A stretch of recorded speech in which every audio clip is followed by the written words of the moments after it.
अयोध्या में 22 जनवरी को होने वाले प्राण प्रतिष्ठा समारोह में ड्यूटी करने वाले सुरक्षा कर्मियों को स्मार्ट आईडी कार्ड दिया जाएगा।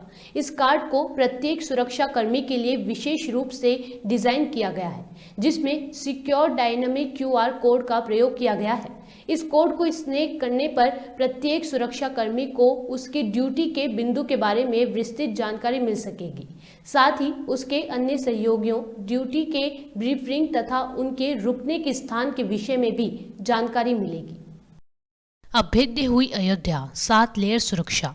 क्योंकि इस वक्त पूरे देश और दुनिया की नज़र अयोध्या पर टिकी हुई है। 22 जनवरी को प्राण प्रतिष्ठा का कार्यक्रम है। हजारों मेहमान आने वाले हैं, जिनकी सुरक्षा करना सबसे बड़ी जिम्मेदारी है। इसी सुरक्षा के चलते अयोध्या को किले में तब्दील कर दिया गया है, जिसके हर एक द्वार पर सुरक्षा का बड़ा घेरा है। प्राण प्रतिष्ठा कार्यक्रम की अचूक सुरक्षा के लिए केंद्र और यूपी सरकार की सुरक्षा एजेंसियों ने साथ मिलकर 7 लेयर सुरक्षा घेरा तैयार किया है। वो भी हम आपको बताएंगे कि पहले घेरे में क्या है। पहले घेरे में एसपीजी के कमांडो होंगे और जिनके हाथ में अत्याधुनिक हथियार होंगे। दूसरे घेरे में एनएसजी के जवान होंगे। तीसरे घेरे की बात करें तो आईपीएस अधिकारी सुरक्षा की जिम्मेदारी संभालेंगे। चौथे घेरे का जिम्मा सीआरपीएफ के जवानों पर होगा। 5वें घेरे में यूपी एटीएस के कमांडो होंगे, जो किसी भी संदिग्ध परिस्थिति में एक्शन लेने के लिए तैयार होंगे। छठे घेरे की बात करें तो आईबी और 7वें घेरे में स्थानीय पुलिस के जवानों की फौज खड़ी होगी। इस बीच सीएम योगी आदित्यनाथ ने राम जन्मभूमि तीर्थ क्षेत्र ट्रस्ट को रामलला के लिए बुनकरों द्वारा बुने गए इन खास कपड़ों को सौंपा है। कड़ाके की ठंड के बीच इन्हें श्री रामलला को पहनाया जाएगा। रामलला के लिए वस्त्र बनाने में लगभग 12 लाख लोग 2 धागे श्री राम के लिए अभियान का हिस्सा बने और हथकरघा पर बुनाई कर इसे तैयार किया गया। लगभग 500 वर्षों के बाद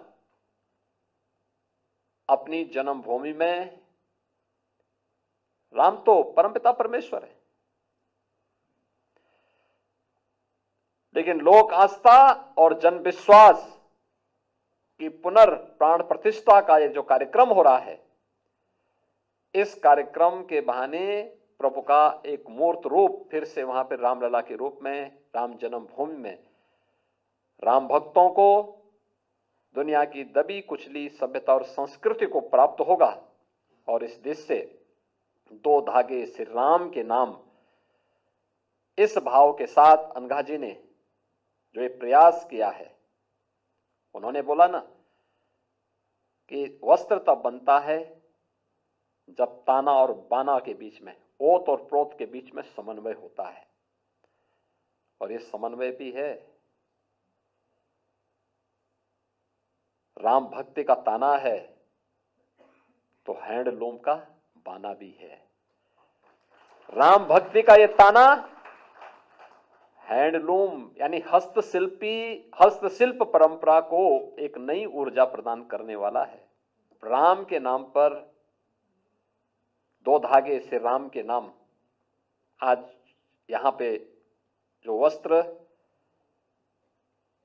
अनघा जी के माध्यम से श्री राम जन्मभूमि तीर्थ क्षेत्र ट्रस्ट को यहां पर प्रदान किए गए हैं, यह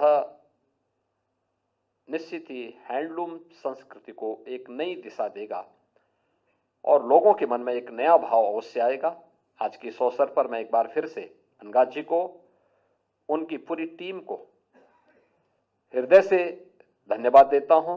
बॉलीवुड इंडस्ट्री की जानी मानी गायिका पलक मुच्छाल का नया गाना जय श्री राम लोगों के बीच खासा पसंद किया जा रहा है। ऐसे में अपने गाने और अयोध्या में राम मंदिर के प्राण प्रतिष्ठा को लेकर क्या कुछ कहना है गायिका का, सुनिए। रिस्पॉन्स तो बहुत ही ज़्यादा अच्छा मिल रहा है, लेकिन इस भजन के पीछे का मकसद रिस्पॉन्स नहीं था। ये मेरी एक अभिव्यक्ति है। जिस तरह मैं बचपन से अपने घर में भी जब सुबह उठती हूँ तो हम गुड मॉर्निंग के बजाय राम राम कहते हैं। राम जी के भक्त हैं हम। और ये जो भजन अभी रिलीज़ हुआ है, ये मैं बहुत समय से मंदिर में गाती रहती हूँ अपने दादाजी के साथ जब पूजा करती हूँ। बहुत पहले मैंने लिखा था, लेकिन मैंने सोचा जिस तरह आपने कहा कि पूरा भारत राम रंग में रंगा हुआ है, तो अपनी भक्ति की भावना मैं और जितने भी राम भक्त हैं उनके साथ शेयर करूँ। सो हाँ, ये मेरी एक अभिव्यक्ति है अपनी भक्ति की, और मैं बहुत खुश हूँ कि जितने भी राम भक्त हैं वो इस भावना के साथ रेजोनेट कर रहे हैं। अयोध्या जाने का मन है? बहुत ज़्यादा मन है, शायद जाना होगा भी। कभी जाने का प्लान? 22 तारीख को। 22 तारीख हाँ जी। को। बहुत सारे लोगों के मैसेजेस आ रहे हैं। इनफैक्ट कुछ लोग जो सोशल मीडिया पर लिख रहे हैं वो इसे एक मेडिटेशन का माध्यम मान रहे हैं। कुछ लोग कह रहे हैं कि उन्हें सुनकर एक नई ऊर्जा मिल रही है, मोटिवेशन मिल रहा है। कुछ लोग इसे धुन की तरह सुबह से रात तक सुन रहे हैं। तो जिस तरह मैंने कहा कि जो भक्ति हम सबके मन में है राम जी के प्रति, अगर उस भाव को व्यक्त करने में ये भजन सक्सेसफुल होता है, सफल होता है, तो मुझे लगता है वही इसका मकसद।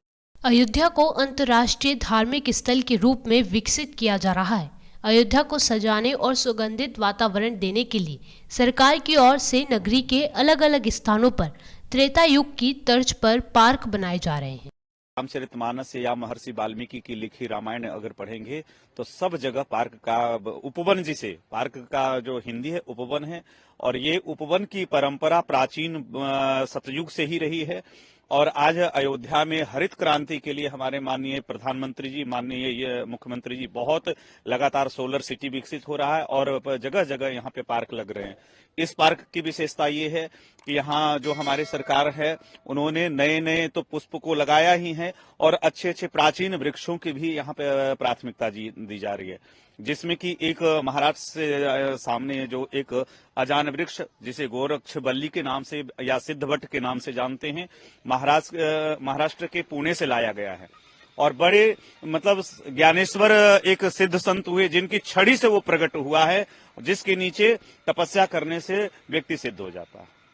और किन तरह के यहाँ पेड़ पौधे लगाए गए? यहाँ देख रहे हैं अशोक, जिस मैया जान की जो लंका में रही, वो अशोक वृक्ष भी यहाँ बहुत सामने, मॉल श्री आदि, और बड़े बड़े मतलब सुंदर सुंदर पुष्प बहुत सारे, हर प्रकार के नए और पुराने दोनों वृक्ष और पुष्पों को समावेशित कर करके और ये पार्क विकसित किया जा रहा है। और यहाँ क्रूज लाइन भी बन रहा है, जहाँ के जल मार्ग, थल मार्ग और हवाई तीनों मार्ग में यहाँ पे योगी जी के और माननीय प्रधानमंत्री जी के द्वारा विकसित किए जा रहे हैं। बगल में हेलीपैड भी है, एयरपोर्ट भी चालू हो चुका है, हाईवे भी देखिए, रामपथ, भक्ति पथ, धर्म पथ, इसलिए बहुत यहाँ पे विकास की अद्भुत अविरल धारा बह रही है। और आज अयोध्या में ऐसा लग रहा है वही त्रेता युग का जो रामायण कालीन जो स्मरण आते हैं आज साक्षात हम सब देख सकते हैं।